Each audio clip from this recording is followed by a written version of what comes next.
మీద ఎట్లా అటాక్ జరుగుతుందో తెలంగాణ అస్తిత్వం మీద నిన్న మధ్యాహ్నమే మనం చూసాం.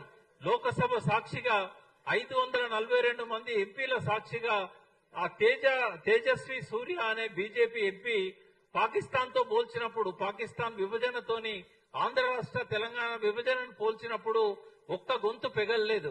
ఆడ 8 మంది బీజేపీ ఎంపీలు తెలంగాణ నుంచి ఉన్నారు, 8 మంది కాంగ్రెస్ నుంచి ఉన్నారు. అందరూ కూడా నిద్రపోతున్నారా, లేకుంటే వాళ్ళ లోపల ఆవేశం చచ్చిపోయిందా? ఇట్లా మన అస్తిత్వం మీద నిరంతరం అటాక్స్ జరుగుతూ ఉంటే, మొన్నటికి మొన్న ఆంధ్ర ఎంపీ కూడా ఇష్టం వచ్చినట్టుగా మాట్లాడాడు. చంద్రబాబు నాయుడు ఏమో తెలంగాణ ఉద్యమం నా బ్రెయిన్ చైల్డ్ అన్నాడు.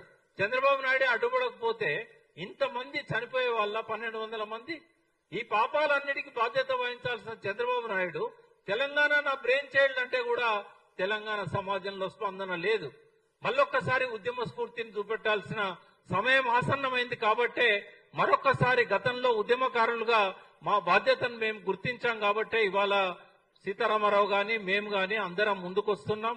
మీరు కూడా జర్నలిస్టులు తెలంగాణ ఉద్యమంలో గొప్ప పాత్ర నిర్వహించారు. 2001లో టీఆర్ఎస్ ఆవిర్భావమే కాదు, మొట్టమొదటిసారి జర్నలిస్టులే తెలంగాణ జేఏసీ పెట్టిన సంగతిని మీకు గుర్తు చేస్తున్నా. నేను మొట్టమొదటి సంఘం తెలంగాణ జర్నలిస్టులే పొలిటికల్ పార్టీ తర్వాత.